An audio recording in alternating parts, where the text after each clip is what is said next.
Good morning and welcome to another exciting edition of Day 4 with the man Frank Scalish. Day 4, number 189. We are here. Yeah, we are. We're about 10 away from show 200. But as we will learn in this show, we will be celebrating the thought of show 200. Yes, and a little premature celebration. And who knows? We might make 200 by the time I get down there and come home. By the time it does, really cool show today. We're going to talk about drastic weather changes, something both you and I have experienced in our parts of the country. What I think 80% of the country has experienced, especially the part of the country that doesn't typically freeze. Like we're seeing crazy stuff in Oklahoma where water temps went from like 50 to 38 in like 4 days. Yeah, that's 3 days. Yeah, that's a big drop. So there were some things. I've been out on the water getting the new setup dialed in, and there are some things. That's one of the cool things is there's something you could see how the fish were or weren't reacting that was obviously different than it had been last week. Oh yeah. Before we get in, yeah, you just comment on that. I mean, we actually had a pre-show meeting for the first time in a while. Probably a year and a half. In a while. It's so funny. Normally, if I have a deep dive pre-planned, I'm like, I got the deep dive. We're good. We go over it a little bit, and then we just run the show. And the funniest thing in the world is that my wife is like, every Wednesday night, we'll sit there and we'll be eating dinner, and she'll go, "Oh, you got BTL tomorrow." She's like, "What are you going to talk about?" I go, "I have no idea." Yeah, but we always figure it out, so we're good. We're good there. But here's what I wanted to get right off the rip, okay, before we get started. Right off the rip. The new Bass Talk Live code is capital BTL 25 is now in full effect.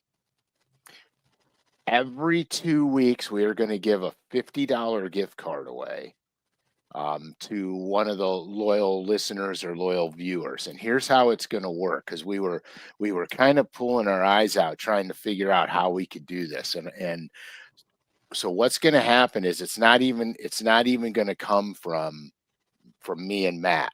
So anytime you use the BTL code, okay, with LureNet, your name is going in a randomizer.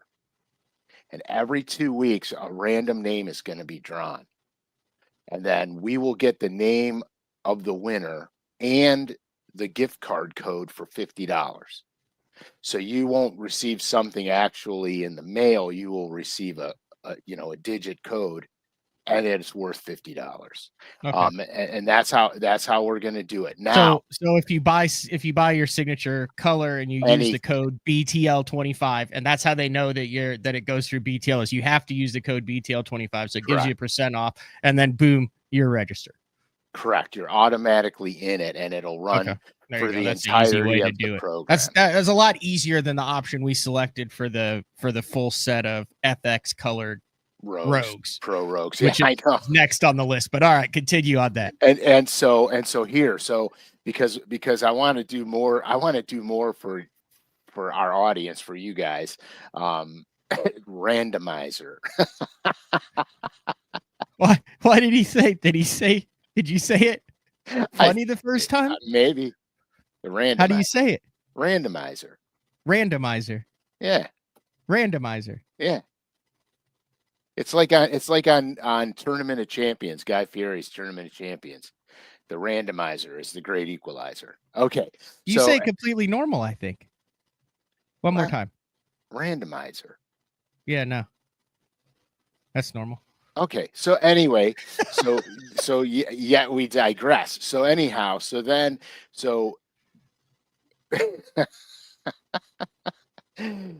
what I want to do in between the weeks of the $50 We are going down a path we are going down a path today. So what I want to do, after we, in between the weeks of picking the winner for the $50 gift card, we're going to give lures away. We're just giving. We're going to make some contest with the people who, go in and make comments and stuff. We're just going to start. We're going to give baits away. Are there lure that's cool with this, or you're not even asking them? It was a suggestion that was well received. Okay. They're cool with it. I mean, Okay. I mean, here, look, at the end I'm of the just making day. sure. I mean, I'm all for it. We'll give away stuff whether they want us to or not. Oh yeah, 100%, dude, 100%. I mean, because it's a lot of fun to get everybody involved. It's a lot of fun to get Yeah. free stuff, and so we're keeping it going. And now, okay, so man alive, there's so Just much. keep going. We're plugging through it because we haven't even gotten to the big announcements. We've got 3 more big announcements. Yeah, but I don't even know what's the big announcement. I don't know what. Go ahead and keep talking about. We did something about how you're giving lures away. Yeah, with a okay. randomizer. With a randomizer. So anyhow, so in between the $50 gift cards, there's going to be lures. We're throwing them everywhere, and then everybody knows I'm feeling generous in 2025. Oh my gosh, that's so funny. Just keep going. I'm just throwing comments. I know, but I can't pay attention. You're throwing. I know. I'm kind of enjoying this. That's okay.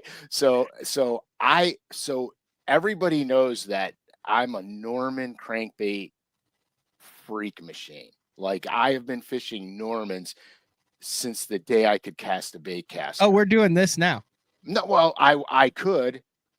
We don't have to. We no, could save it for the end of the show. Okay, we're gonna wait. I gotta listen. There is a giveaway in this show that is for someone in the live comments. It has to do with your knowledge and history of Norman crankbaits and colors. Yes. And the first person to type it into the live, this is just for the live listeners.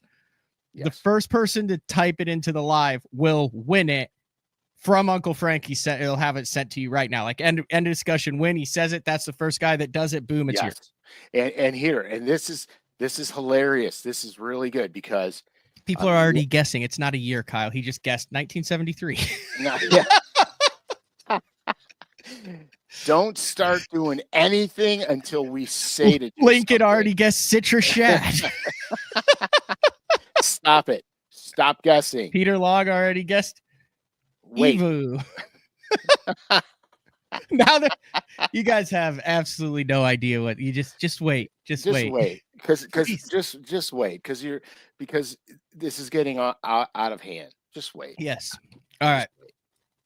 Where else you want to go, or do we want to go to the FXs now before we get to the big news? We could do the FXs if you wish. Okay. So last week we also show that beautiful box of jerk baits, Uncle Frank. And I know there's a couple guys because of the comments online that really need these. One in particular. So that is a complete set of custom painted FX series. Are they Pro Rogues or Super Rogues? Pro Rogues. 6 in total, all Frank Scalish custom colors. They're available on lurenet.com should you not win this. But the task was to submit show ideas either via my email or YouTube comments. Right. So the Pro Rogue is the exact same body size as the Perfect 10. Okay. This is the original Pro Rogue. And this was the bait that when I was throwing jerk baits on Lake Erie and winning a lot of those smallmouth tournaments locally, that bait and one other and a bomber bait is what I would throw all the time when I would tell them I was catching them on jerk baits. I didn't disclose what I was catching them on because they were all my competition, and you know the drill. I mean, you hate your competition. Only when I'm competing against them. Yeah, only when I'm competing against them. So I would always say a jerk bait, and then they would always assume it was something else, but it wasn't. It was, it was the Pro Rogue. Now, real quick, and then I won't get too much in the weeds on the Pro Rogue. The Pro Rogue has a very unique action to it, and it depends how you fish the thing. Okay, so when I'm smallmouth fishing with it, I pull it as hard as I can pull it, and the bill on the Pro Rogue will flex a little bit. I And remember when you've it done a show on this. flexes, it has erratic motion to it. But when I pause it, it sits level in the water, and when I twitch the rod tip, it rocks on its axis. It doesn't go back and forth. It rocks on its axis like that. That's the triggering thing with the Pro Rogue. Mhm. So a lot of guys that may throw, well, the suspending rattling rogue's the same way, but the guys that don't experience monumental success with it really aren't fishing it properly, because it's one of the best cold water jerk baits ever. And so that's all I want to say about that, because this isn't a jerk bait Yeah. show.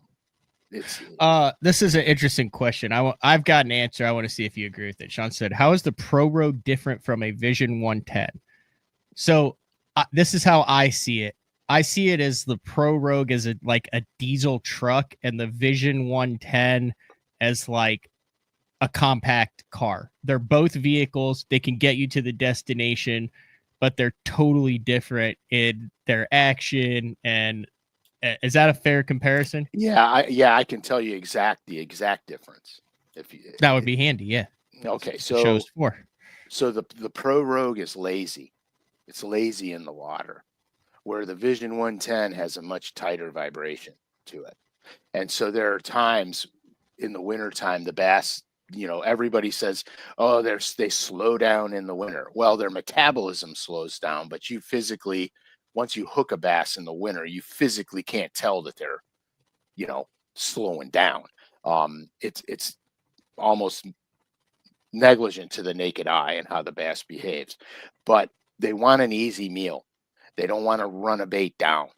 Okay. That's the whole key in the cold weather. They don't want to run that bait down. They want something super easy, because they're not going to expend a lot of energy to feed, because of their metabolism. And so that's the difference. And the tight, straight action versus a lazy, lethargic, it's not the same every time you pull it. It's not 100% Mhm. the same every time you pull it. And really, that's the only difference. And here, look, I'll be honest with you. There are times when they want a tight action, and there are times when they won't even run it. They won't even look at it. I've seen it on live scope, where I've got 3 different jerk baits tied on. When I'm jerk bait fishing live scope, I got 3 different types of baits tied on. And there are times when they won't even react to one. And then there are times I'll throw one out there and they'll follow it, but they won't commit to it. And then I get the right action, and they run it down and choke on it. So it's all about the action, and every brand of jerkbait's action is slightly different than the other. So you have to kind of keep your eye out on that. It's just like color, you know Yeah. what I I'll say this: anybody who is a true jerkbait fisherman and says they only have one brand of jerkbait in their boat is a liar. Up total 100%, or they're not good at jerkbait fishing. That's what I said. Any jerkbait fisherman worth their salt. Hmm. In my opinion, there's three. There's three, and one of them is the Smithwick Rogue. Yeah. One of them is the Vision 110. The other one is the mixed stick. Now you can also throw the Lucky Craft in there. There's a couple others that are out there that are all they're all really good. But in my opinion, like those three, every good jerkbait fisherman has those in their boat. Yeah, and I will probably be honest with you, and I don't have any Vision 110s. Really? Yeah, I don't. That I know. blows me away, Frank. I know. I guess I'm not a good jerkbait fitter. I'll tell you what, According to our rules. that stunner is a good one too from Berkeley. I've caught some fish on that. I like to throw that stunner up north when there's a good chance that about a 23-inch pike is going to have it and just gull it, and you don't get the jerkbait back. Well, and that's a big problem up north. I laugh so hard because it's like I'm not going down the $25 jerkbait road. Yeah. Only to pull it twice and have a northern pike choke on it, and then I'm coming back with my lines blowing in the wind. So, but we have different predators to deal with up here. Yeah. So there it is right there. Okay, so that was a long story to get to this story. So last week on BTO, we said either comment or email me show topics, and if your topic is selected and Frank does a deep dive into this topic, entire set of the Pro Rogues. So I was not expecting over 100 suggestions. So I just want to show everybody just so we're on. So I have, oops, it doesn't show that for some reason. Probably because there's names. Oh, that's funny. People are going to be really curious on what that was. I'm doing a little research on something that's coming later this year.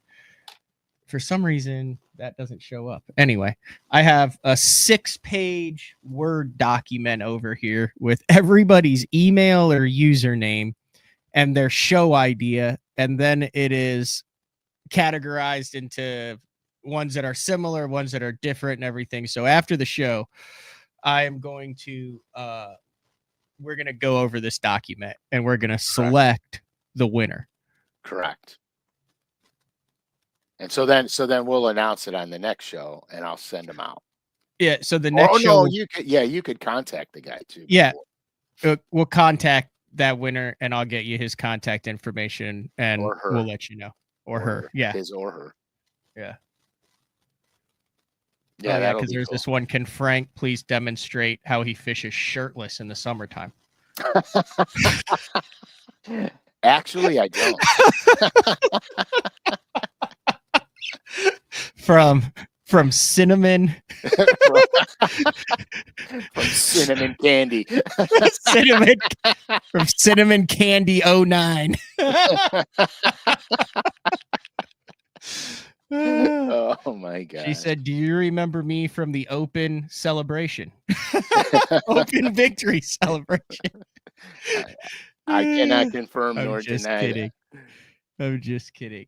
So anyway, that's what we've got going on there. I wanted to make sure we got it right. I am beyond impressed with some of the show ideas. One of my favorite would be, have you ever seen those deals where they like strap a GoPro to a dog and then they like let him chase a ball around the back? Yeah. So one of the ideas for a show is a 24-hour live stream where we strap a GoPro to your forehead and it's a 24-hour POV with Frank Scalish through a normal day of life. I'm not even gonna go down. You have an external battery pack, and you just keep it in your pocket when you wake up. You have Rachel put the thing on, hit the record, and then it's just all day while you're down working on lures, fixing plumbing issues. That'll never happen. Sorry, you're out on that one. But yeah, so there we go. All right, on to the big news. Have you determined Uncle Frank is coming to Oklahoma this show next week, live in studio? Yeah. Oh yeah. Multiple shows, multiple everythings. Yeah, we have a meet and greet. It's fantastic. I think you're getting into town when? January 20th or 21st? One of the two. The two. And then we're also fishing. I think the 21st. The 21st. Perfect. Yeah, because you have something going on the I've got so you've been through this. What does this mean? So, I just turned 40, but I'm very good at doing my annual annual doctor's checkups, making Yeah. sure that the knees still kick when they whack it with the little rubber Yeah. mallet. Yeah. Dude touches your chest in 15 different spots and goes, inhale, Breathe. exhale, breathe, inhale. Yeah. Your Called the physical. body mass index has tripled since last year, like that type of stuff. Oh yeah, I get that. Yeah. I get that. You're slightly Is it 40 or 45 when there's a drastic change in the annual checkup, Frank? I'm dead serious on this question. You're getting real close to be violated. Is it 40 or 45 though? I believe it's 45, so you're good. But it might start at 40. It depends how much your doctor likes you. Okay. See, Clay's saying 40, but now I'm hearing 42. Okay. Yeah. I was just making sure. So yeah, hopefully it'll be an uneventful regular checkup, but I try to take care of that when I can. So it will be, but if you think about what's about to happen to you, your blood pressure might be a little higher than normal. Yeah, that's very true. Last time you were here, we kind of did the listeners a disservice. We didn't give anyone really a chance to hang out with No, we didn't. So tell them where we're going to be. One of the cool things, Michael Strands, who owns Lucky Lure Tackle in Oklahoma City, is a big, one of the biggest independent distributors of Pradco baits in Oklahoma. Sounds good to me. He might be the biggest independent. I mean, not like a Bass Pro or something, she's literally just a one-off. Like, this is his tackle store. He bought it from a couple dudes who had it for the previous. It's a staple in the Oklahoma City and Oklahoma area. A couple other good tackle stores in Oklahoma too that I support. Actually, my buddy TJ just bought a tackle store. I should have him on the show to talk about that. Just buy it, starting a tackle store. That would just be, you want to talk about stress, blood pressure through the roof. Anyway, so Michael basically did the same thing. Big supporter of the show. Loves you, Uncle Frank. Big supporter of Pradco. Bunch of brands at BTL. Also supports BTL. He does these like in shop meetings or seminars and things like that. So on the 25th, he's doing a seminar that is targeted towards junior anglers, so youth anglers, high school anglers, and college anglers. Number of different speakers coming in to talk about sponsorship, about the fishing, about just to get you prepared from when you're younger all the way to older. Well, one of the topics is on and off the water courtesy, customs, and traditions. And I was sitting there the other night enjoying a ice cold Coca-Cola, and I saw that he was promoting this. I was like, my God. I said, Frank will be in town then. Long story short, you're going to be at Lucky Lure Tackle January 25th, 8 a.m. to 9:30 a.m. You're going to be talking to the kids and adults there about on the water courtesies, how to conduct yourself on the water in a tournament and non-tournament situation. You'll be drinking black coffee and talking fishing until 9:30. We will be leaving at 9:30 sharp, as long as it's not gas and wind, because Frank wants to fish as much as he can when he's here. So coffee with Uncle Frank at Lucky Lure Tackle.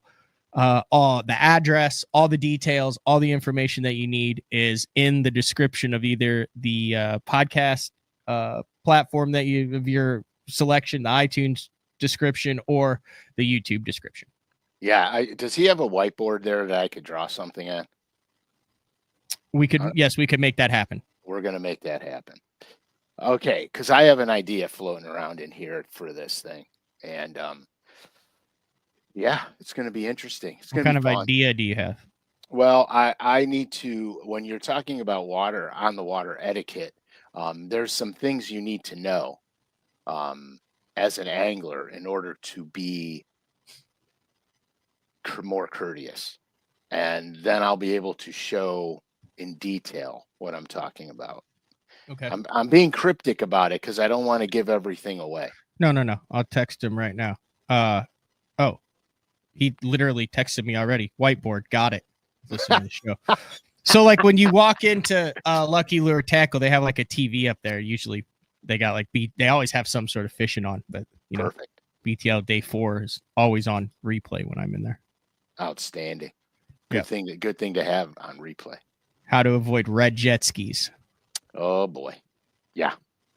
Yeah.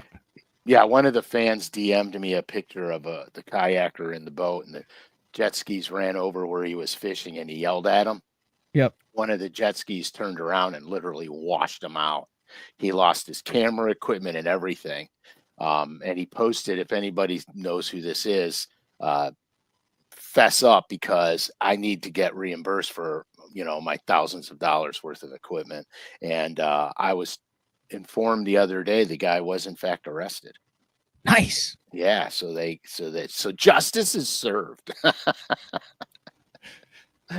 There you go.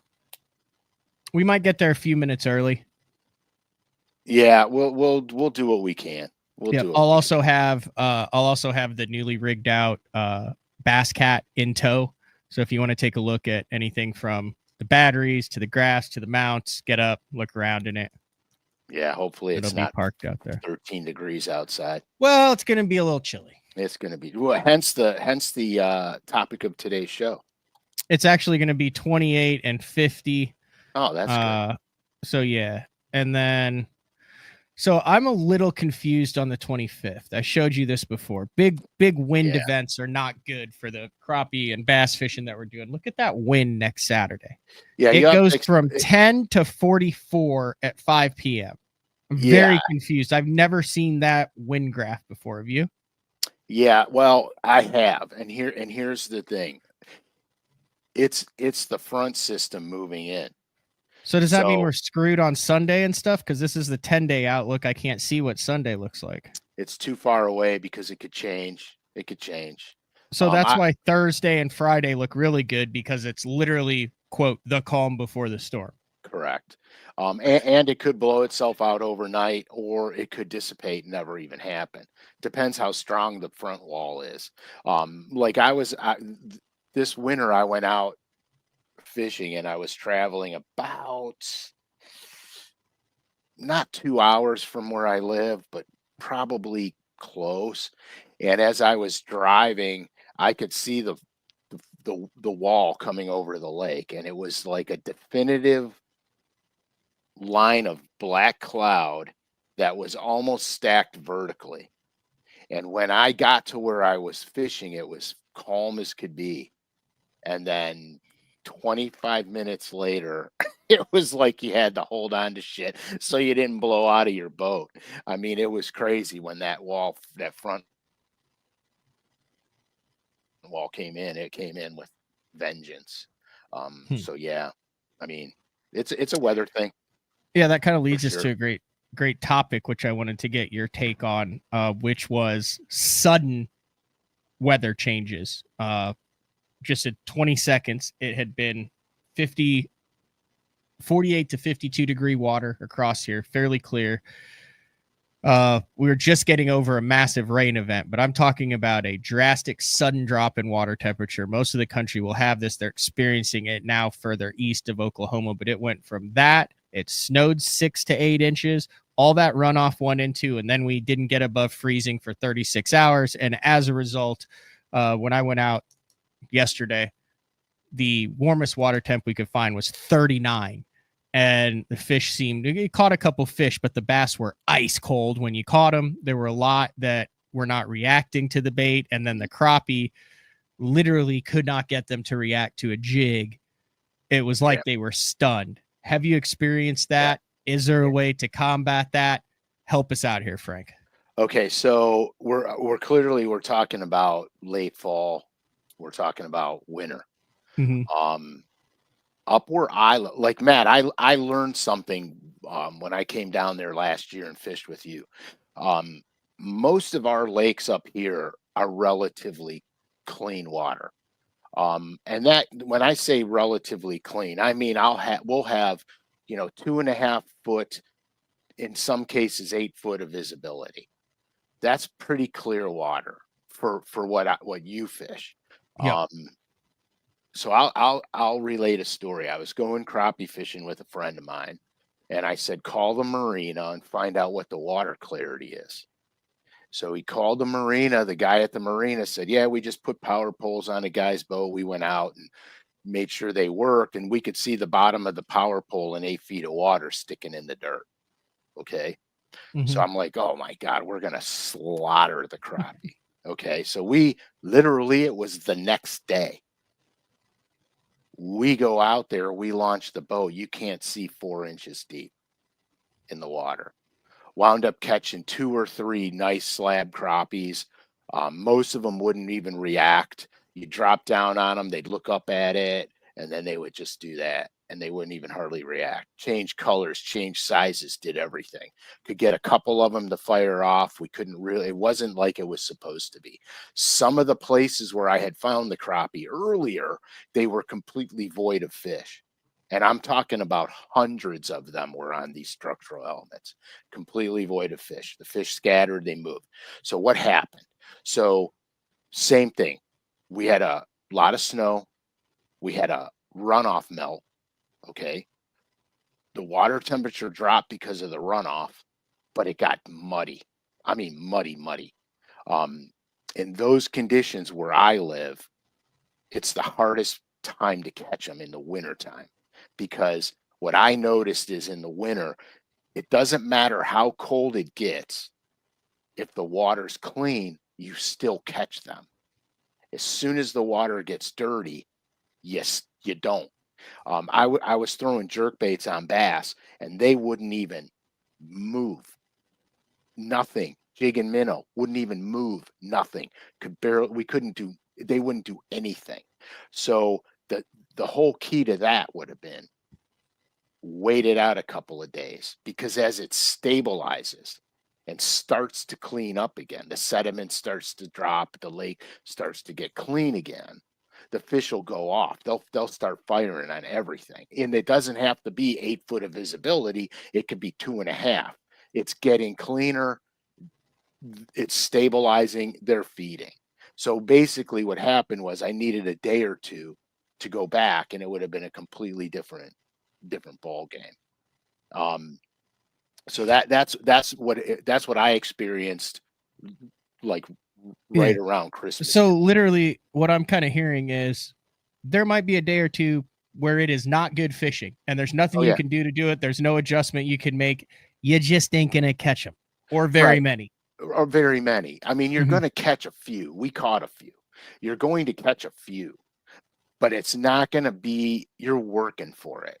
Let's put it that way. That Yep. this is, you're working for it. It's not great fishing. Right. There's tricks you could do to get a bite, color changes, action changes, even like we're all about chasing the suspenders in the wintertime and doing all this stuff with live scope. Literally, I could have put a football jig on, went to all the steep rocky banks and drug something on the bottom, and probably could have caught a few doing that, because I've done it before. Live scope, I've Mm-hmm. done it. You know what I mean? No matter what the water color was, because when the water gets dirty, structure related bass plaster into the structure. They get right in it. That's when flipping gets good, because they bury themselves right in the thick of it all. And so there's techniques that you could do to get bites. You don't have to chase them live scoping when the conditions don't give it to you. That day that my buddy and I went out, we had one thing and one thing in mind. We were catching them on suspending jerk baits, and we were going to crappie fish in the afternoon.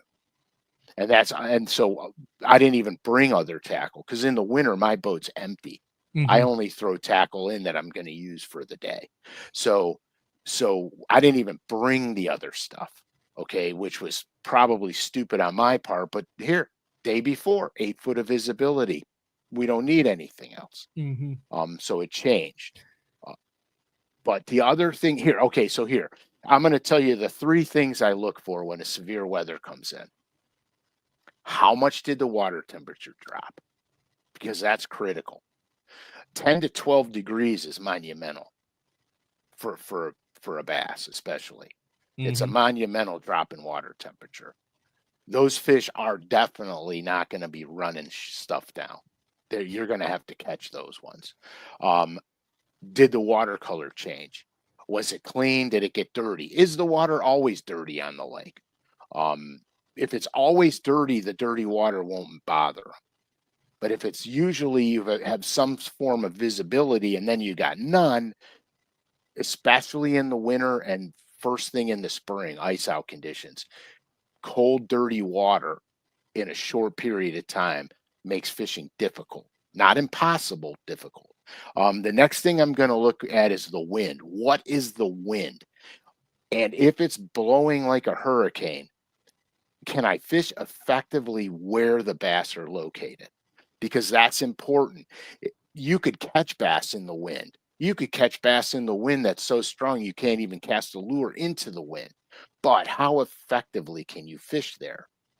So if your bass are located in the middle of a wind funnel, what do you have to do to be accurate with your presentation and your approach to catch those bass? If it's impossible for you to do that because of the wind, finding places out of the wind is okay, except if the bass aren't using that particular type of structure or whatever, they're not there, you're not catching them. Even though you could fish, you're not fishing around the fish. And that's the three things pretty much in the cold water periods that I look for.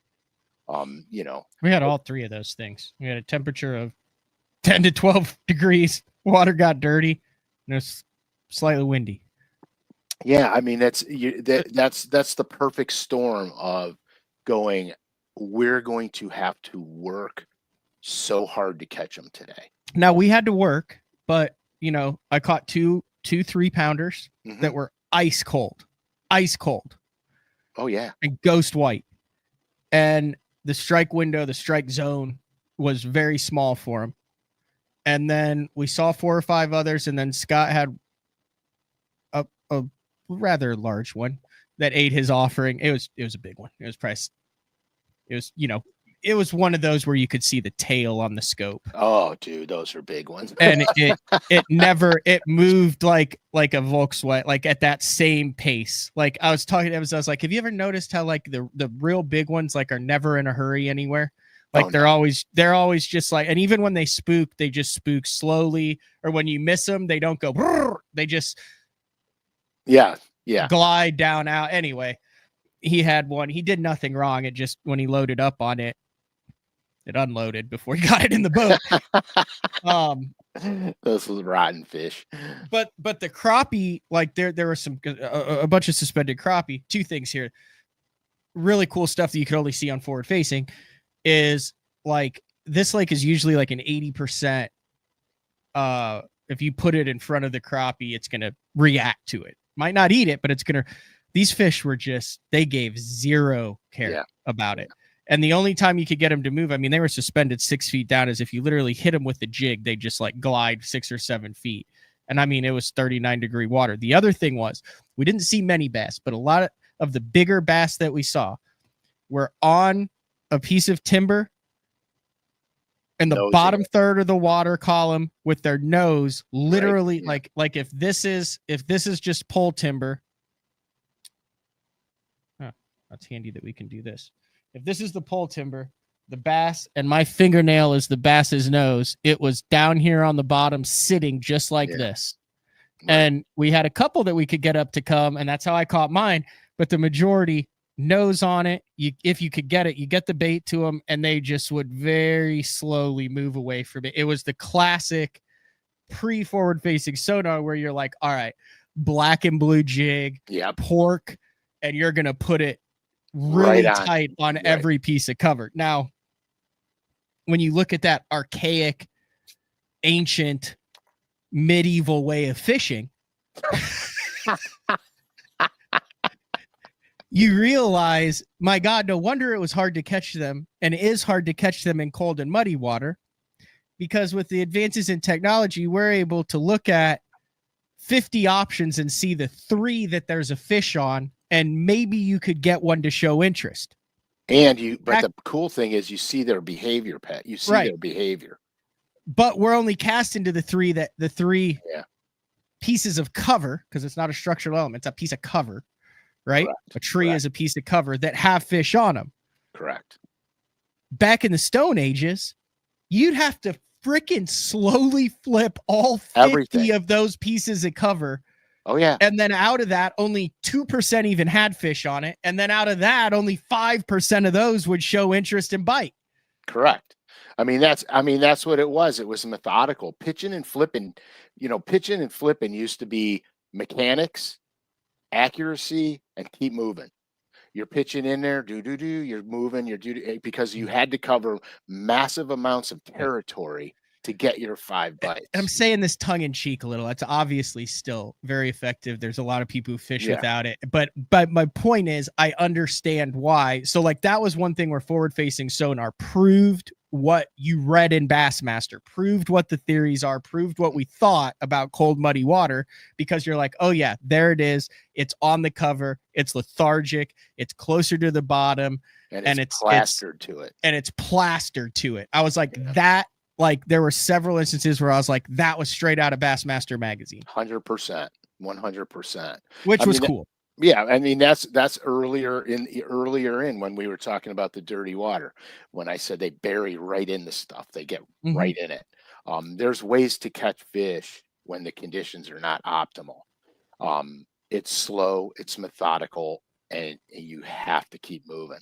And that's it. But like I said, I didn't bring anything with me except jerk baits and jigs and minnows. Let me ask you this then. So you have that first cold front. This is what we're going to experience when you're here, Frank. So this is what we're going to be fishing in. So you have that first cold front, a little shock the system deal, right? So it hasn't been Right. down like in the 30s in probably 3 winters here. We had a 12-inch rain this fall, which we haven't had that much rain. We've had 48 hours below it, just a lot of things that happen in Oklahoma a lot just haven't happened for the past 3 years. So you had stable, traditionally warm, and exceptionally clear fisheries. I'm talking about a lot of these hundreds of smaller fisheries that are around here. Now they're at normal pool, they're stained, and they're colder than normal. So, the past 3 winters, when you're going out there going 25, 28, 32-pound bag, you're hearing 40-pound bags out of certain places. Right. It's a little different now. It's good for the crappie fishing right now, though. I will say that. But what happens when you have that? It shocks the system. Those fish are getting used to it. It's starting to clear up again. And then it's not necessarily rain, but then bam, it gets hit with a second cold front. So Yeah. like, is that affect them as much as the first cold front, or by now are they used to that water in the 30s? It's not as a drastic lockjaw as when that first massive cold front hits. So the first one is the critical one. Okay. After that, I think of it like well, I'm not going to make the comparison I was going to make, but the first one is the most severe. Okay.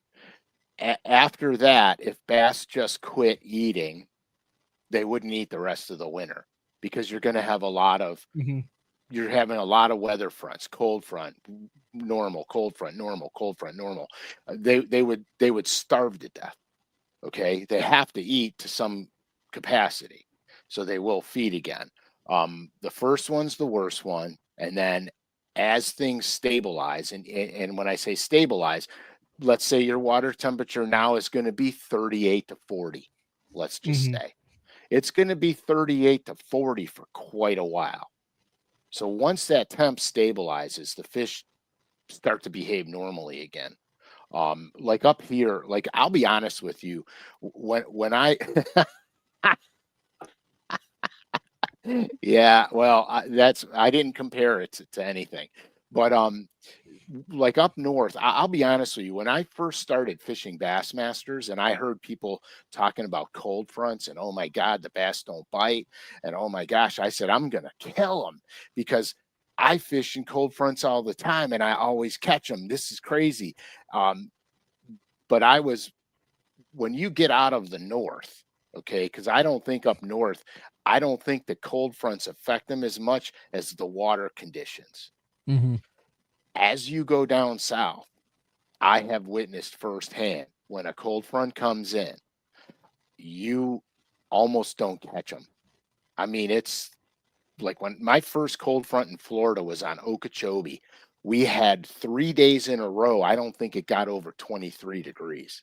Oh, that's rough. And I caught not a single bass in 3 days of practice. Dude, I did that on Toho. There's nothing worse than knowing you most likely are not going to get a bite in 12 hours. Yeah. I mean, like literally, like not a single bass. I looked at the forecast. The first day of the tournament, it was going to jump up to 60 degrees, 60 something degrees. I don't remember exactly. So I said, well, I know this one area that I was in, that there was fish there. I didn't catch them. And this was before forward facing sonar. But I knew there was fish there and I didn't catch them. So I went in there in the tournament, and all morning long I struggled. I snagged tilapia on rattle baits. I snagged a couple alligators. Fishing was brutal. not intentionally, just fishing. Just fishing. Later on in the afternoon, I caught my first bass. And then I caught another one. And then I was so close to having to come in, and I caught the fish and I came in. They weren't giants by Florida standards at all, but I had moved way up in the pack. And so the second day of the event, I went to another place where I had fish, and I was actually, Matt's going to love this, I was actually Carolina rigging. And I Carolina rigged you're giving up. No, at that no. When you're catching 5 and 6 pounders on a sea rig, you ain't giving up. So anyway, so I had fished myself into a check, and I did not catch one bass in 3 days of practice. Now, not a one. But the the weather gradually got better and better and better as the tournament went on, and that was my first real holy crap moment with the cold front. I was like, there's no way, because everybody said it, and I never believed it because I didn't experience it up north. Now, you have to also remember, back then, I never fished anywhere hardly, except the farthest south I ever went was North Carolina. And so I never really experienced that, but I will tell you straight up, 100%, Florida bass, and a lot of the lakes that they're stocking with Florida strains, Florida bass in cold front conditions are the hardest animal to catch, period. That's my it's not easy. No. If people bring items for you to sign into Lucky Lure, are you cool signing them? See? Yes. Just had to make sure. There you go. Yeah. Funky fish. I know Michael was trying to get some of the signature colored FX Pro Rogues in the shop before the 25th. I don't know. He said that he said he'd give it he gave him a 25% chance of getting them in there. Yeah, so it's tough. It's tough. It's a tough ask in a week to get them into the studio or into the store. Yeah, being in the fishing game my entire life has always been on the fishing side of things. Mm-hmm. I learned an extraordinarily amount about our industry when I got involved in the business side of it. And nothing is easy, because there's so many things that have to occur to get a bait from start to finish. There's so many things that have to be put in place. And if one of those things gets stalled for any reason, it bottlenecks the whole process up. It's not and a lot of times, you guys, it's not the brand of the bait. It's shipping. It's, a component that's late. It's the craziest, a split ring shortage. 100%. It's the craziest littlest thing that throws everything out of whack, because here you have to think about it. Said company, we'll say company A, makes these 15 or 20 products, right? Mm-hmm. Everything has to be scheduled into a production. And so when one thing goes awry, the entire production calendar gets screwed up, because it's like my day in a tournament day. When one thing goes awry, That's right. Oh, Everything chaos follows. for the remainder of the day. Everything follows, right? So I mean, that's that's some of the stuff that I've learned in this, and I've been frustrated a lot of times because I'll design a color and it's supposed to release at the most optimum time, and it doesn't get done, and then I'm like going off the deep chart and everything else. But over the course of however many years I've been doing this, now I understand. Mhm. It's everything has to go exactly perfectly. And if one little thing goes out of place, it may be, we may be talking about, you know, a rebel craw, or we may be talking about a prorogue. If one thing goes wrong with the prorogue production, it bottlenecks the rebel craw production. So it's crazy how intricate it is. I didn't realize that in the beginning. Um, and so yeah, so it's very interesting. It's I learn stuff every single day, which is so cool because I hate to just be stagnant. So it's Mhm. really cool. What else you got? I'm just pumped, dude. I can't wait to get down there and crack on some fish, man. We might, yeah. There might be an evening where we just post up at a watering hole and say, "Hey, we're gonna We're have a here. few. We're gonna have a few sweet teas. You want to come by and have a or seat?" or unsweet teas if you're Mike. Mike McClellan. Yeah, if you're Mike, we Thanks do. for jumping on that regular BTL the other day too with Todd Castledine. That was a treat. If you guys didn't have a chance, I know we have listeners who just listened to day 4 and aren't really into the shenanigans of the regularly scheduled program, which is Monday, Tuesday, Wednesday, focuses more a little bit on the industry side and the tournament side of professional bass fishing. But had Todd Castledine on, it was more of like a rules show, and then Frank chimed in on the comment section, and I shot him Link. a link, and then he jumped on the show for an hour. It's like a 2-hour show. I thought it was one of the better ones that I've done in recent memory. So thank you for doing that, Frank. Oh, dude, I was surprised to get the link because I here. Okay, so my routine in the morning is really pretty simple. Um, I wake up, eat breakfast, and then go work out. Okay. Mm-hmm. So every time I'm working out, I listen to BTL days 1, 2, and 3. It's just what I do. I never comment. Well, once before this I did, but I normally never comment. I don't even, people don't even know I'm on, that I'm listening to it. But I always do. Well, the Castledine show, um, interest me a lot because I agreed with what you were saying, Matt, about a last minute rule change, et cetera. We're not going to go down the road again, but I agreed with what you were saying, and I had my opinions on it. Well, I had made a comment in the comment section where Todd Castledine said something that I 100% agreed with. So I just typed in 100% agree and sent it. And then Right. I'm like, oh no, there's people talking in there, and somebody before me might have said something that they think I'm agreeing with what they said. Yeah. So I stopped working out. I scrolled through the thing and I found where it was, and I go, nope, that's not what I agree with. I agree with Todd. So I made another comment, and that's why I did 2 comments in there. Yeah. And then of course I got the link, and I was like, oh, perfect timing. What are we talking here, Frank? Are we talking free weights? Are we talking ellipticals? Are we talking treadmills?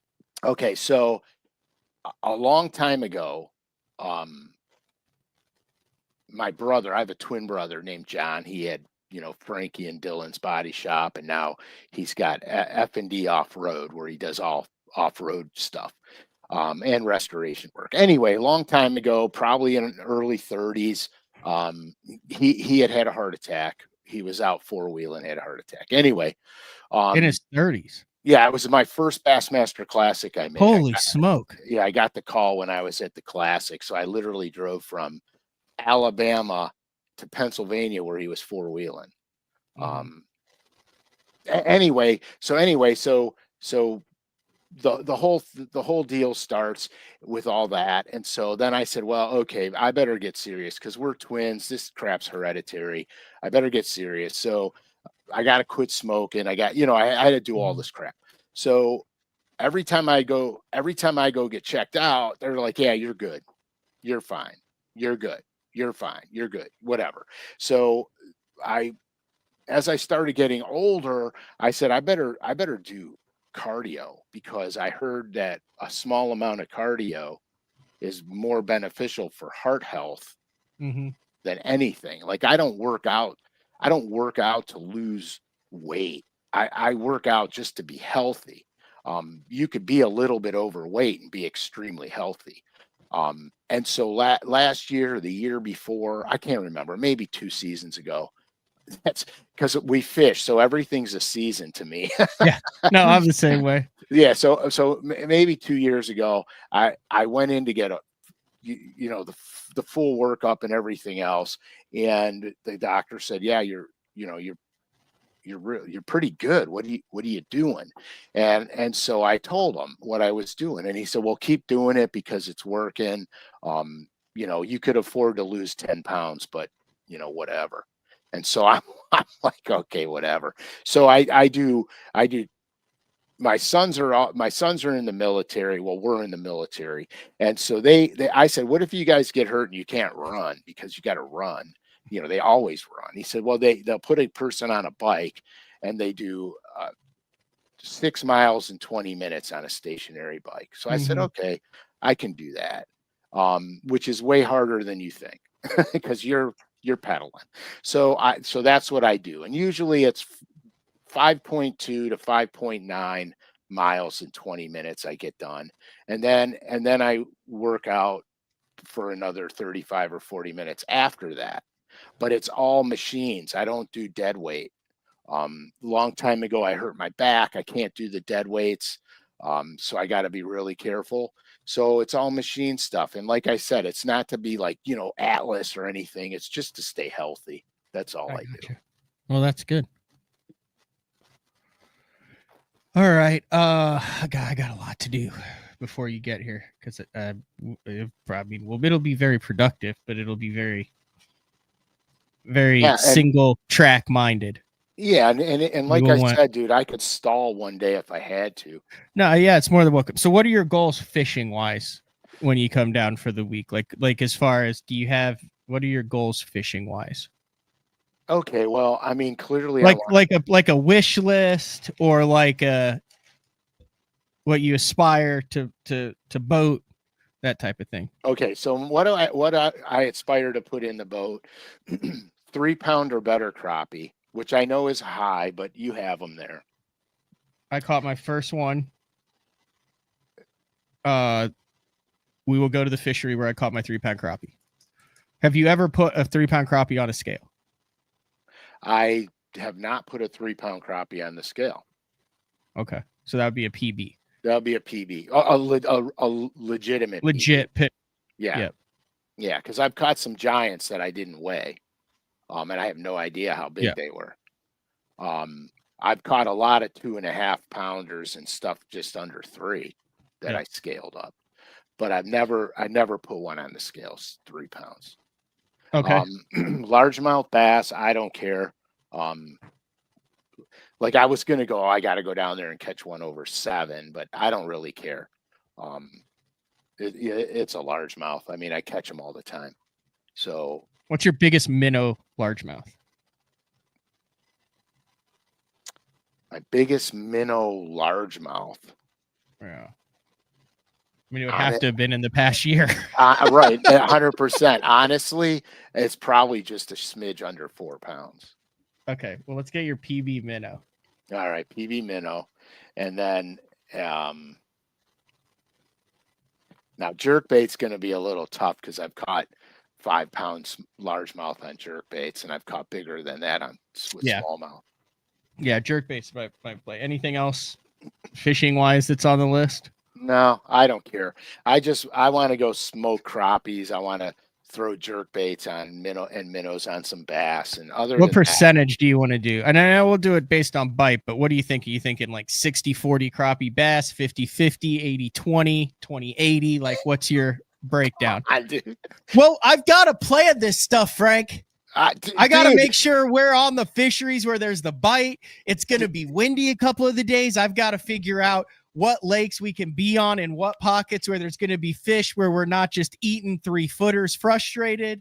Matt, you are the master of no planning. You are the master of just flying by the seat of your pants and making it happen, dude. I know, but when it comes to this, you have to understand here's what people don't understand. You post all these giant crappie, or I post a lot of big crappie and things like that, and bass. It's not like I've got like a big crappie hole. I mean, or a big bass hole. Like those are not the same bodies of water. They're bodies of water that are similar, but they are from Texas all the way to Northeast Oklahoma. That's what I don't think a lot of people realize. I think they're like, oh, he's got a lake that's got big crappie in it. Oh, no. Goes, catches them, shows them off. Like, we have like 15 or 20 options. That's why it's funny to me, because it obviously is because of the body of water with the genetics with the fish that are in there, but it's also not because there's a lot across this 2 or 3 state area that all look incredibly similar. Correct. But you go to one and you zero, you go to another one and you look, you look like a hero. You look like freaking Mr. Crappie. Okay, so why don't we play the percentage by ear? Because I say that? I must have said that I have a huge bass hole. You did say that. You did say that. Oh God. But what I'm saying is, it doesn't have to be 80, 20, 40, 60, 50, 50. Well, that depends kind of on my pre-fishing, on whether I focus heavily on figuring out where the dialing in the crappie bite more or the bass bite more. That's all I'm saying. Like if I was to key on one species, which one would you? Okay, so I would say go more heavily on the crappie. Thank you. Because it as a bass guy, the crappie game I've become so addicted with it. I mean, I can't help myself. I just can't help it. I will bass fish a couple times. Will crappie fish probably more. Is that what good for you? Perfect. Yeah, because we don't have to lean heavy on the largemouth, dude. No. And if you're after a 3-pound crappie, there might be a day or two where we catch 3 or 4 fish the entire day. Dude, that's trophy hunting, man. Yep. When you're sitting in your tree stand waiting for the buck you've been looking at for 2 years to come out, you may not shoot him, you may not see him, but when he shows up, he's going down, right? Mm-hmm. Yeah, just change the show to Crappie Talk Live at this point. I feel like you'll not be excited about things that are happening later this year. Well, we're not. Listen, I am a multi-species guy. Everybody knows it. This year I have not chased steelhead at all, which annoys me a little bit because normally I'll get my steelhead fix in. Yeah. I muskie fish, I pike fish, crappie fish, walleye fish. I want to catch everything. I'm if it's got fins and eyeballs, damn it, I want to catch one. Yeah, listen, BTL is staying the same. There will actually, based on what is happening, it's pretty exciting. It will be way more bass, the normal BTL, the normal day 4 and everything. You just have other viewing options. Yeah, I mean, it'll be additional content. There will not be anything taken away from the bass content. No, for the additional business ventures. We're gonna do some real heavy deep dives, bass fishing on day 4. You got to understand, some of the deep dives take a lot of time to prep for because there's a lot of information that I got to pack into a short window.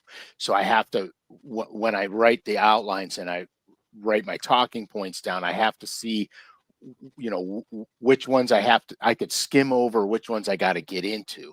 Plus, we're going to have some interactive software coming. Yeah. which I can't wait for, because then I'll be able to go, hey, check this out and do this, and it's showing up on the screen. Yeah, I have to make that call today. We'll probably end up setting up a conference call on that. Yeah, so the day fours are going to get really good, Yep. really good.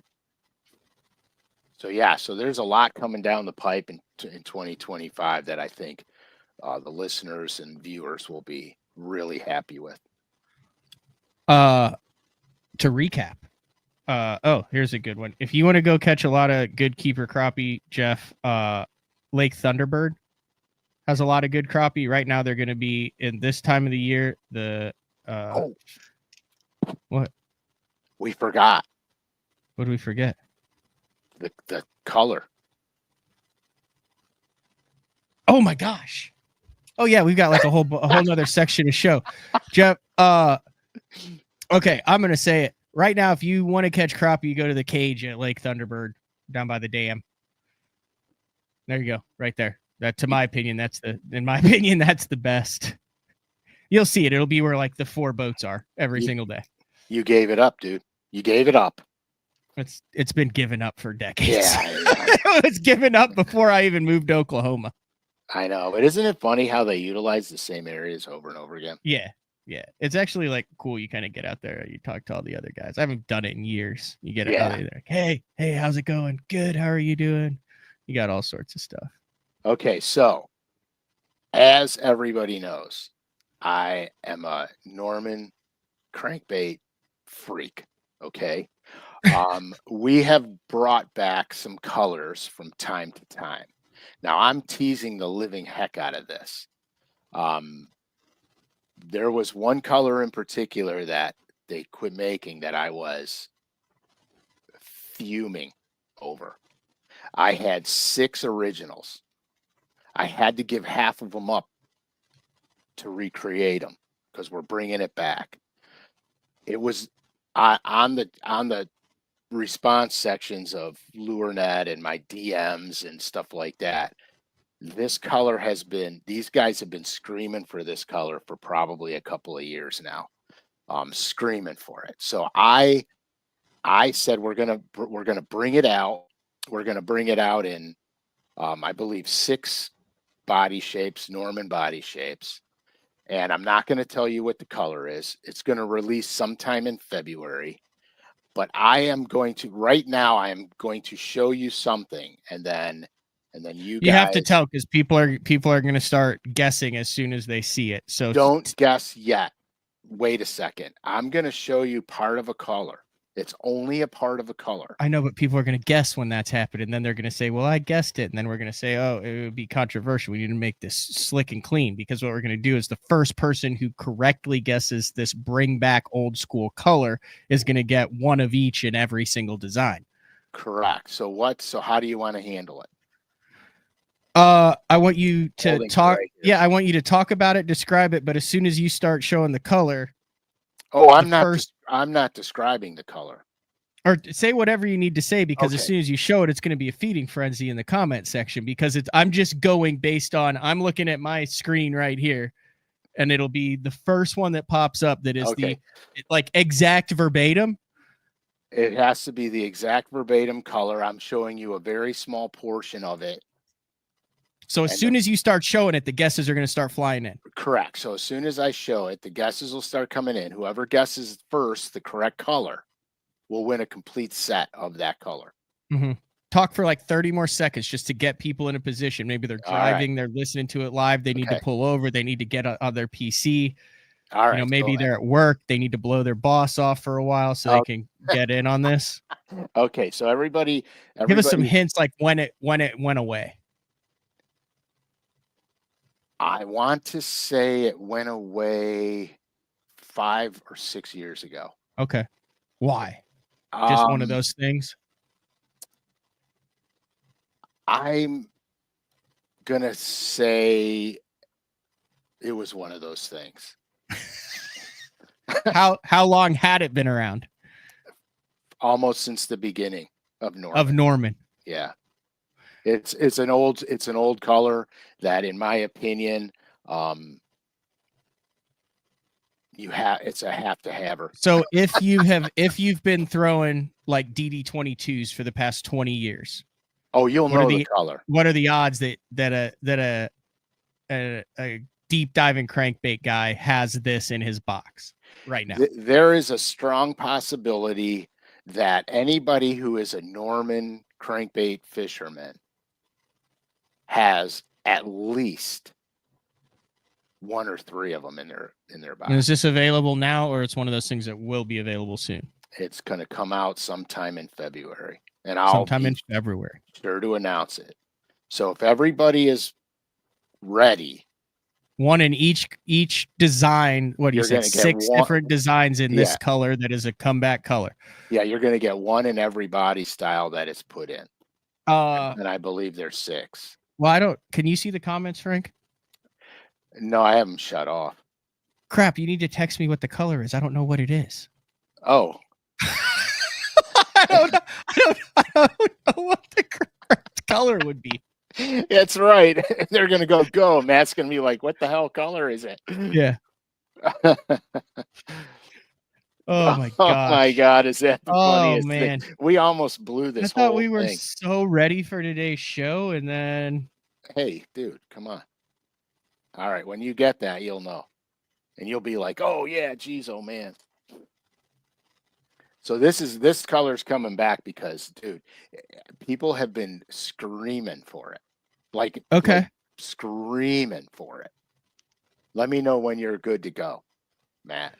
So this is for live listeners only. So if you're watching the replay, you just get to live vicariously through whoever wins. Through the live listeners.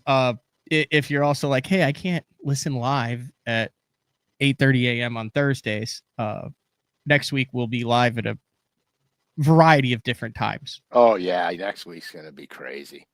So stay tuned to Frank's social media, my social media, Bass Zone, basstalklive.com. We'll have all that time and schedule out also on YouTube. We'll try to schedule the shows in advance. So, all right.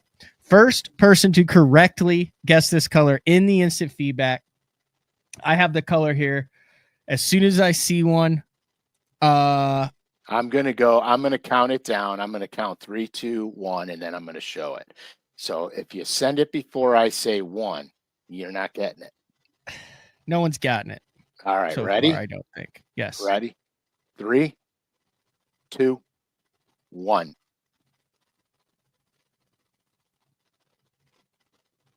That's half the bait. He's showing half the bait. I'm showing only a portion of the bait. I taped all the other. Only a portion of the bait. Correct. Only a portion.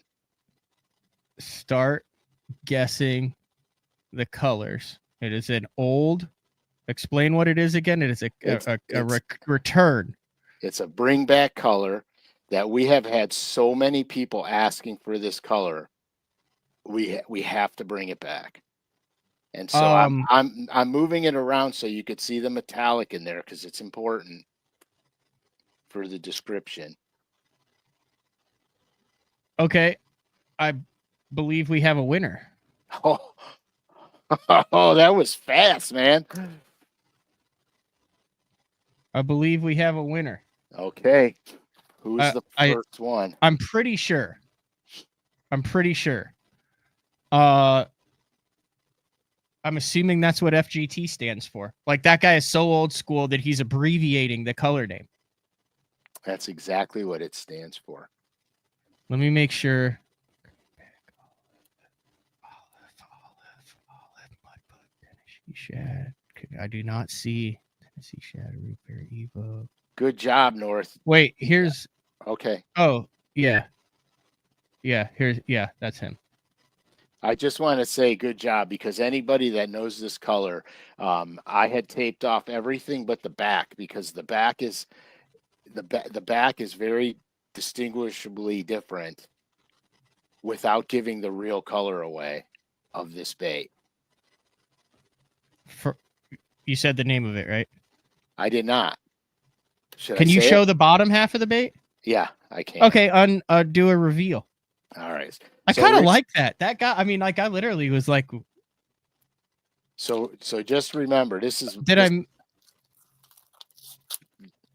mine for my personal stash. Did So I miss something? it's a I'm trying to little bit make sure I didn't. it's a little bit beat Oh, up. wait a second. You got to give 2 away. Okay. Sorry, you got to give 2 away. Justin said fried green tomatoes, and Northeast Bass Fishing said fried green tomatoes. They both said it. This is an actual tie. They both said it at 9:37 a.m. Okay, I got to get It literally, I can take a picture of it right now. I got 9:37 I a.m. believe you. I got to get 2 sets. Okay, so Justin Welch and Northeast Bass Fishing. There it is, man. You okay with that, with the 2 sets? Yeah, I'll figure it out. I'll figure it out. Yeah. And so you could see all my hook wear on it because I wear them out. Dude, that is gorgeous. This bait here was one of the first or second red craw type imitators that came out. And I literally peel them on this color. And I can't look at how wore out that bill is. And I literally could not believe that when it went away, it went away. I was so disappointed. But this is a big teaser because it's not available yet. So yeah, the original ones. You're dang right, dude. Justin Welch, Northeast Bass Fishing, send your mailing address and name to Matt, MATT, at basszone.com. And then I'll forward that on to Frank, and then when those become available, we'll send you the link. Isn't it great though? Sometime in February that's dropping. Yeah, look at how this bait is so beautiful, man. That's very sexy. So the reason I taped the back off is because there's another color that has a similar back to it, but without the red flake in it. Yeah. Do you know what body shapes that color's coming in? I do. But I'm not going to announce the body shapes yet because I have to make 100% sure that I'm not wrong. But let's put it to you this way: it's definitely going to be in all the depth ranges that you need it to be in. I promise. Deep little end, stuff like that. Deep little end, middle end, DD22. I think I got that right. I wasn't trying to screw Justin Welch over. It was literally they came through at the system. No, it's all good. Was like I knew that was going to happen on this. This is way early to be showing this bait, so just be patient. It'll come out. Is there a chance that that's in a jerkbait? There's no chance it's in a jerkbait. Really? Yeah. Why? Norman doesn't make a jerkbait. Oh, it's no Norman color. You're not. Yeah. I know what you mean. You're not. What jerkbait did Norman used to make that? They made Kevin Short caught him on. It's like a thick-bodied. Kevin Short caught him on a jerkbait with like 9 ounces of lead on the front to get it to suspend right. Yeah, it was like a ripping shad or something like that. And Norman, I don't remember. I should know, but I never paid attention to that jerkbait really when it came out because when that jerkbait came out, I was so into the rogues I didn't even worry about another jerkbait. Yeah. Man, I'm freaking tired this morning. Yeah, well, you're gonna be more tired.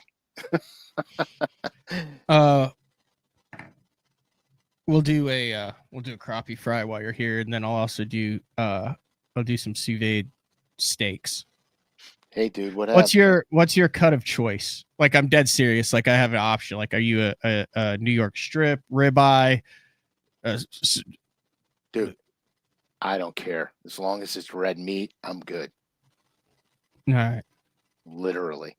You got to do it like, you like do a little fork holes through it, and then you smoke it on either side on the Traeger for 20 minutes. You don't want to over smoke it. No, definitely not over smoked. And then you put some garlic butter, some thyme, some rosemary, a little bit of clarified bacon fat. Amen, brother. And then you vacuum pack that, vacuum seal that steak in with it, and then you sous vide it for 4 hours.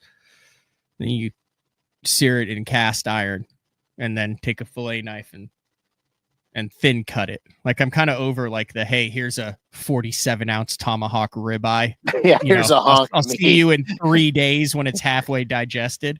Yeah, And exactly. I'm into like the real thin, like I've got a real high end set of AFCO fillet knives where you just like cut it really thin so you get a little bit of the fat with it, a lot of the meat, keeps the juices in it. It's like an 8 to 10 hour process. A little bit of fresh minced garlic in there as well. Yeah, we'll be good, man. It'll be good. So I understand you never poke holes in your steak ever. I think that it gets more flavor throughout the steak, and then it basically, like, I have not had issues with it being dried out or anything like that. Yeah, I think if you vacuum packed it, it'll pull the juice in the It spices 100% into the does. meat. Yeah. Yeah. I've one of the things that I want to do is I know that some guys like tenderize it like a salt pack. Have you ever seen those guys that like pack the cut of meat in salt, like heavy coarse salt, not salt that gets absorbed in it, but it breaks down the muscle in I've the heard of steak. that. And then you rinse it off and then cook it from there. That scares me a lot because if the meat absorbs too much salt, it's worthless. Yeah. That scares me, dude. That's like the brining process when you're smoking fish. Like I know that Big Show forever has held the title of the, like, the, you know, the elite series chef. Like if you want a meal, like Big Show's the guy. Terry Scroggins, was he like that when you were on tour too? Like who was like the cook, the guy on tour who was known for his? I don't know. When I was on tour, I didn't pay much attention to anything but what I was doing. I hate to say that. I hung out with a few guys, mostly to swill back some beers and grab some food after practice or after the event. I got you. But I roomed with Kenyon and Peter T one time and Mark Tucker, and I've never seen people eat like that in my life. Rest in peace, Mark Tucker. Yes, swear to God, he was a good friend of mine. That's all I'm going to tell you. I mean, wake up to eat breakfast. It was a bad day to be a buffet. Oh my God. It was a bad day to be any food anywhere. Yeah. Like I watched him eat 6 pork chops and a half a dozen eggs and hash browns for breakfast. That's the whole farm. Right, for breakfast. And I'm like, oh my gosh. Like, oh my gosh. Like I love breakfast, but my breakfast is as simple as it gets. You know, 2 eggs sunny side up, hash browns and bacon. And that's breakfast for me. And then I watch these guys eat, you know. But they're not cooking it. Yeah, they cooked it.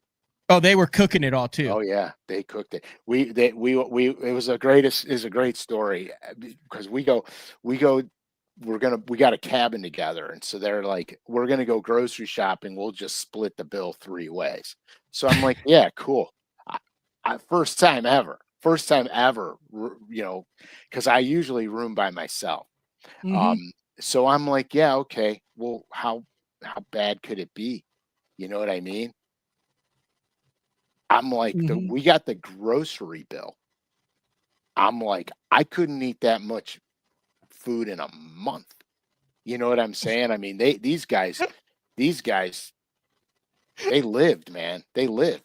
I just sent you Northeast Bass Fishing's. I just texted you. I texted you his. No. This is Northeast Bass Fishing's contact info. Perfect. Okay. How much was it again? The grocery bill? Yeah. It was probably over $1,000. Good Lord. Yeah, I was horrified. I'm like, oh my God, I'm not going to have enough fuel to get home. See, I use on the opens, I use the cooking as my, like that's how I remain stable. Like that's what I can put into that. That's 3 hours a night that you're prepping, you're cooking, you're eating, that you're not stressed out. Right. It's a stressful. Like I started it like with Hallman when we were fishing the opens, and like we complemented each other. Incredible cooking, because what he was good at, I didn't know how to do, and what I was really good at, he didn't like to do. So we would end up with these amazing meals. Perfect. That's perfect. And now I room with Blake Schroeder now, who is he is an under the radar. Not many people know him. He's won over 3 BFLs, but under the radar as when it comes to his culinary abilities. That's cool. Family owns kind of part of a restaurant. The guy knows how. Let's just say this: he prefers charcoal so much that he brings a charcoal grill with him everywhere. Perfect. And if I get home or back to the house before Blake is there, I don't even have to call him. I just know, start the grill, and then by the time Blake gets back, you know, he's a guy who it has to set for an hour before he'll even consider putting anything on it. The coal's got to be red, baby. Yep. And he does this thing where he like, I mean, like the coal, it's an art form of how he gets the coals. And then sometimes he'll add chunks of other type of stuff in there and flavor and perfect. But yeah, no, I went to early on in, I went to rooming by myself. Because I'm unfortunately, I can't have distraction. That's my part of my problem was when I roomed with people, I was too distracted all the time. I couldn't focus on what I needed to focus on. And I saw a very distinct drop in performance in the tournaments. So I realized that I needed to be by myself. And then once I started doing that, my performances started to improve. You know, so anyway, everyone's different. That's just a long way of saying that I'm looking forward to cooking some steaks next week. Oh yeah, I'm down with that. I mean, this ain't a tournament, dude. This is all about fun. Because here, look, I gotta be. Maybe I shouldn't. Okay, I won't. What? Is it bad? No, I can't bet. What? No, I got the crappie stick, the 16-footer. Nice. Or 15-footer. 15-footer. And I got a chance to go smack on a couple right when I got it. And it was that time, the dirty water condition that I was talking about, but I caught a couple of really good ones on it. And I was absolutely surprised because these were, 2-pound plusers, and I just went boom, and I just went right in the boat, and it was good. And there were some other attributes about the rod that I really liked. Yeah, when you come and fish with me, you're going to see. I think you're going to find that the crappie rod game is much more simple than the bass rod game. But that being said, there's about 5 different rods that you need, and once you have them, you're good. It has to do with length in action, and all of them, when you buy them, are under $150. A lot of them are right around 100. So you can have an entire arsenal for less than $600. The price of 2 bass rods, you're set for the year for crappie. Yeah, and the reels don't matter that much because all they're doing is holding line. Correct. And, unless you're doing the spinning rod game and you're chucking forward, but you could use your jig and minnow rods for that too, because that's when I'm casting to them. That's what I do. Yeah, I caught so many on a 3-inch forward-facing sonar minnow this year. I've been catching a lot of bass on that thing. It's crazy because where I live, it's crazy because on one given day they'll have a size preference, and if you're off, they'll look at it, they'll run it, but they won't take it. And then you make one little change, you go from a 3 to a 4, and then all of a sudden they're choking on it. So it's pretty cool. One of the biggest, and like I said, I'm excited for what is coming up later this fall, but one of the biggest surprises of 2024 was how effective that bait is for crappie. Oh, dude! Oh my gosh! It's unbelievable.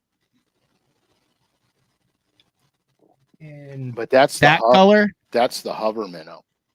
And in that color, no, yeah, and in that color. That is the best accidental big crappie bait. Hey, go 1, 2, 3, 4, 5, 6, 7 over from where you were, from the white one. Yeah, I said No, that keep was going, keep going. One more, one more, one more, one more, one more.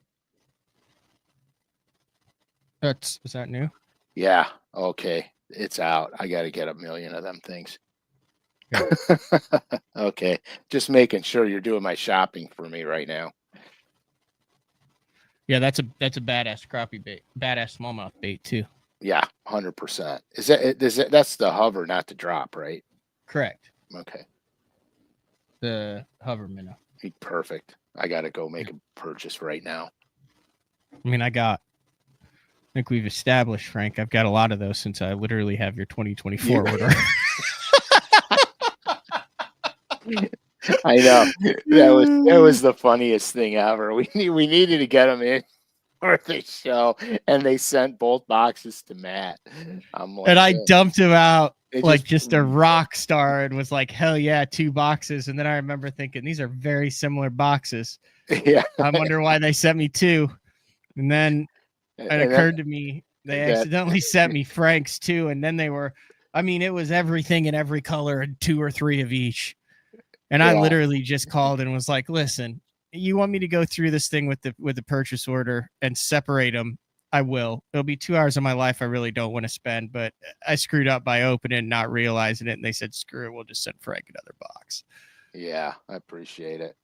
That was so funny. That was so funny. I'm like, how do you go? How do you? I live in Cleveland. You live in Oklahoma. How the hell does they both go to you? And well, I'm like, what Dan did, I think it got just messed up in like the shipping deal because it was under like they were sending it out to like day 4 BTO. Yeah, I think that's what it was. Because I remember, I'm like, man, I didn't get my box yet, and you're like, oh, I got mine. Yeah. I got both of mine. I was like, okay, that's good. That's funny. All right. Yeah, we went from like 50 minutes to an hour and 32 minutes in the snap of a finger. In a blink of an eye. In a blink There's of the music. In a blink of a color. I'll do this next while week. you close.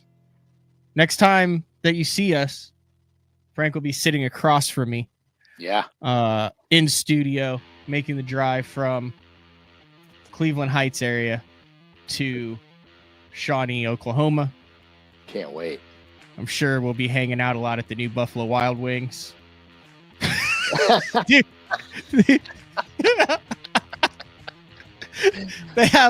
they shut the Buffalo Wild Wings down at the mall. I don't feel like it was doing very well. They built a brand new one just down the road. Okay. I don't know if it'll be open or not, but we can go there for UFC fight night, wear our Affliction tees. Yeah, I'm gonna have to make sure I watch Ohio State Notre Dame sometime. Yeah, what night is that? That's Monday night, the 20th. Dude, so yeah. I'm either get here for Monday night if you want to. We'll watch the game here. We'll do we'll have Juice come over and a couple other buddies. We'll have him do his famous smoked crappie dip, and then we'll do like a little appetizer, some fried crappie fingers, and ribeyes. Okay, that means I got to leave earlier than anticipated. Or you can just stay and come later. I mean, that sounds like a good time to me. It is. It is. All right, let's talk about it after we get off the air. All right, this has been another edition of Day 4. Day 4. With Frank Well, they changed the side of my screen right here, and I know it will come to a shock to you, but I don't have a producer. I know everyone thinks that there's 7 people behind here, like working on the. No, that's how gifted you are, man. But then they changed the layout. So when you change the layout, when you've been able to do something without even thinking about it for a number of years, and now you have to hit a couple different tabs, it really screws you up. But all I was going to say was this has been another edition of Day 4 with the man Frank Scalish. We'll talk to everyone later. See ya. Adios.